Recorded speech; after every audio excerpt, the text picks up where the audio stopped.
Good afternoon, ladies and gentlemen. This is Robert Rayburn here at Life Pro Asset Management. It is May 20th of 2022, and we've gone through yet another week of this ongoing global bear market in stocks and bonds, which has made it particularly painful for people across the spectrum in terms of whatever your risk tolerance is this year. So our job is to try and make sense of it all, to make sure that portfolios are properly positioned, whether you're in our growth portfolio or conservative portfolio. We want to make sure of is, yes, could we have had higher cash levels at the beginning of this bear market? Absolutely.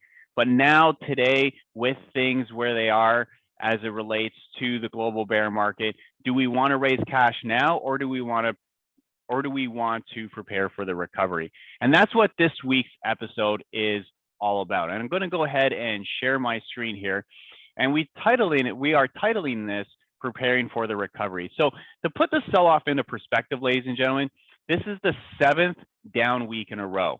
Now, more than likely, unless things change here drastically in the next hour and a half at the time of this recording, the Dow Jones is going to have 8 down weeks in a row.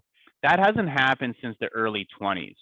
And almost every single time you've had a pretty significant bounce afterwards. So even if it's a bear market rally or not, I don't think right now, from a tactical standpoint, it's a good time to sell. I think you want to at least wait for a bounce if you're going to reduce some risk, because things are just so drastically oversold. And so we're going to go through all of that today.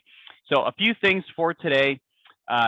Number one, where are we in the long-term market cycle? So had a couple conversations this week with different advisors and clients about the long-term cycle and what year are we in this secular bull market. No, it's not year 40, it's not year 30. We're kind of in the middle innings of that new 20-year secular bull market that began in 2011. Number two, how much fear is priced into the stock market? We're going to go through the different gauges that a lot of technicians and tactical short-term traders use to measure fear and investor positioning. And then lastly, what can lead us off the bottom? So we've published this chart before on the left-hand side here, which is when investors are super pessimistic, the 365-day forward return is historically quite attractive. So we're looking at historical returns in that 17.65% range. Now, some of you might be saying, you showed us this chart 3 or 4 weeks ago, and it's been terrible, and we could not agree more. But if you notice, the 30-day forward returns are somewhat mixed. I mean, the 2.88% forward return is by no means knocking it out of the park. So it is mixed. Sometimes bear markets can extend for longer than we expect. Sometimes an oversold condition can persist for longer than we would like. But when we extend out those time horizons from 6 to 12 months, generally speaking, when sentiment is this negative, that is actually when you want to be patient. You don't want to panic. And if you are tactical, you can put some money to work and potentially make some return over the next 6 to 12 months. Secondly, and I think this is probably the more important chart, is that investor positioning from a cash perspective at the institutional level is very, very high in terms of cash as a percentage of the total portfolio. Again, you only really seen these levels exist during durable market bottoms, whether that was October 2016, April 2020, December 08. Now, it doesn't mark the exact bottom, right? December 08, the actual bottom was in March 09, June 2012. That was close to the bottom. October 2016, again, 2 or 3 months. And then April 20 was actually 1 month ahead of the bottom. So, or 1 month after the bottom. So the message here is not, hey, tomorrow or yesterday, or certainly not yesterday, but Monday or Tuesday is going to be the bottom. It's more, we're in the general environment of where a durable bottom can start to form and take shape. So, are we going to be buyers or sellers in this market? We're more likely to be buyers, just because we're in that environment where a low is more likely to take place than, say, continued selling. Now, in terms of the long-term market cycle, we can go through these very painful cyclical bear markets, and this is a cyclical bear market by all measures at this point. So when we look at the secular cycles, we tend to go through what's called a 10-year bear market followed by 20-year bull market expansions. So in the 1930s, we had that secular bear market that began with the Great Depression, persisted through World War II, and it was really victory in Europe, victory in Japan that allowed the Western world to escape that secular bear market and go on to a 20-year bull market cycle. That was sort of what we call that victory dividend. We then had the 1970s. That was your second secular bear market, really persisted from 1966 to 1980. And then we expanded for another 20 years from 1980 to 2000. The defeat of 1970s inflation led to a 20-year secular bull market. Now, one important thing here is you do not need falling interest rates to have a secular bull market. From 1950 to 1966, that was characterized by a period of rising rates, right? Reflation after World War II. And then from 1980 to 2000, that was a disinflationary bull market cycle.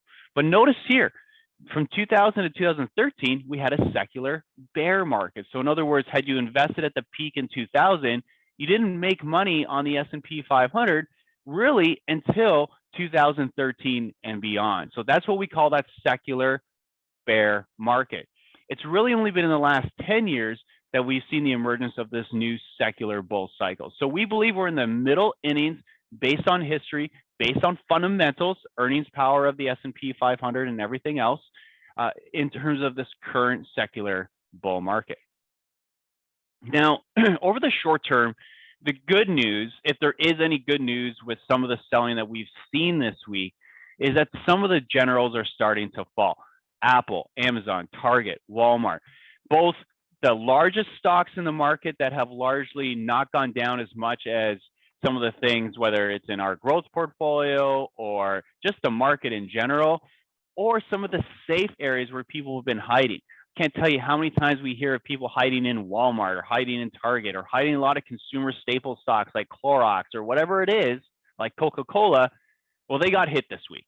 We saw a seismic outflow after Target and Walmart posted pretty bad numbers. Now, it should be noted that those numbers were not related to consumer demand, but really a bad mix of merchandise that these stores had and what the consumer did not want.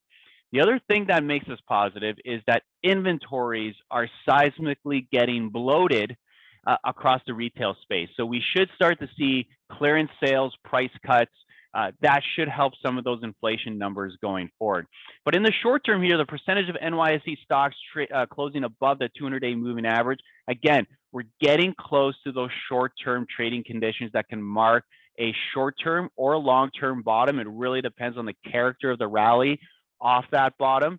And when we look at the percentage of NYSE stocks closing above the 200-day moving average, when we get to levels that are under 20%, historically speaking, that forward 12-month return is also attractive. So from a sentiment perspective, we're at very panic levels.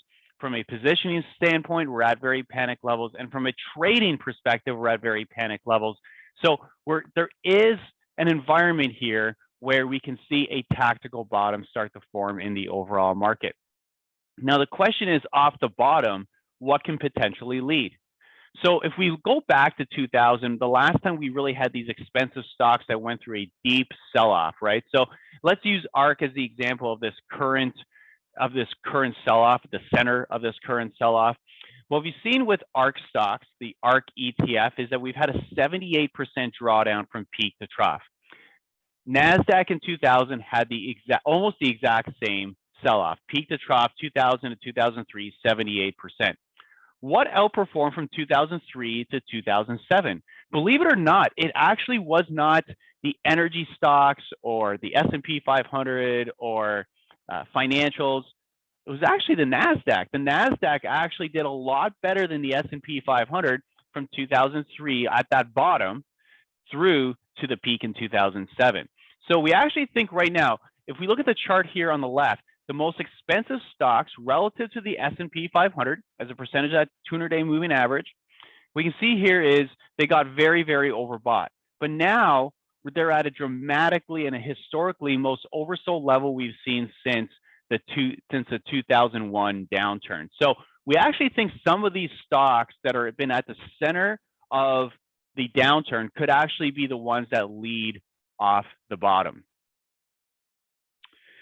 Also, when we look at short-term indicators, the fear and greed index, right now fear is at an extreme level. How is that characterized? That is characterized by what we call stock price breadth, so the amount of advancing versus declining stocks, put call options, the amount of demand for put options to protect against a portfolio downturn, volatility, safe haven demand such as consumer staples, utilities, treasuries, cash, momentum indicators, advancing versus declining stocks, and of course, overall price strength.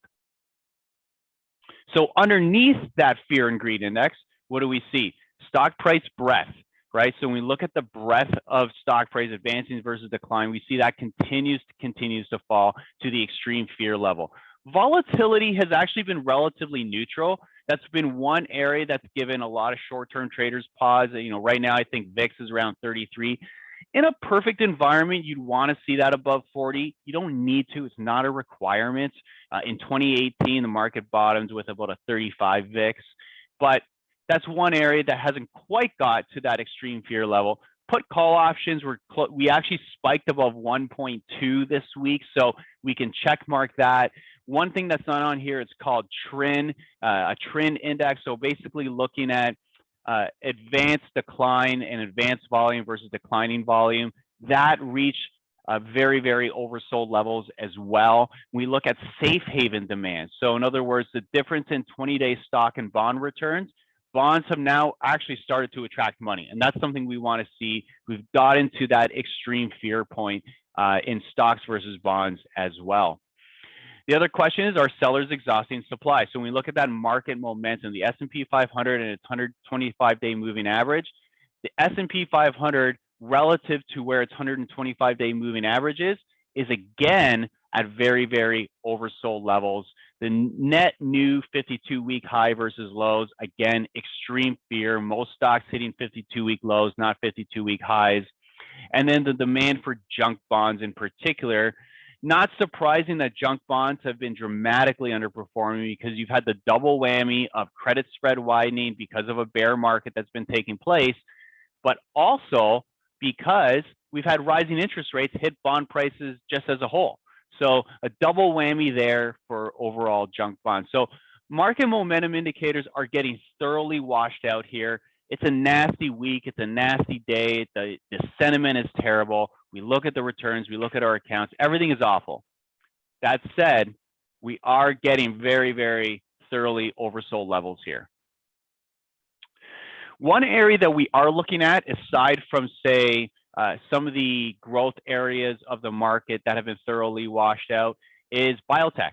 So when we look at biotech right now, just as a sector, so you notice that for those clients that are in our growth portfolio, you'll notice that we have a biotech ETF. Now, we typically don't express our views through an ETF, but with biotech, it's the one exception we do make because honestly, we're just not smart enough to look at individual biotech companies and say, hey, they're going to, based on the chemistry, they're going to pass their level 1 trials or their stage 2 trials or their stage 3 trials.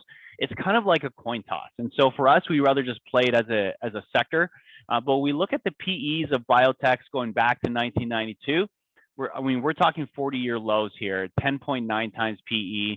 We look at the percentage of biotech stocks, trading above their 200-day moving average. Again, every 6 or 7 years, you get these big flush out in terms of risk in biotech. And again, close to 5% of stocks that are trading above their 200-day moving average. So it's a thoroughly washed out condition in this sector where a lot of incredible innovation innovation is taking place. So we do like a lot of the things that are taking place there, and they're very reasonably priced. So, after 8 down weeks in a row on the Dow, we do believe markets are looking prime for an oversold rally. on that oversold rally, we are going to have to do some work and say, is this a durable bounce or is this a bear market rally? So we'll be doing a lot of work as that rally starts to take place. We want to see expanding breadth. The good news is that generals and the safe haven stocks are finally getting hit. That typically happens near the end of a bear market or a market correction, not at the beginning. We do think stocks that have been at the center of the storm have largely been de-risked when we look at those price to sales multiples. And lastly, of course, as we just mentioned, biotech stocks look increasingly attractive at current prices.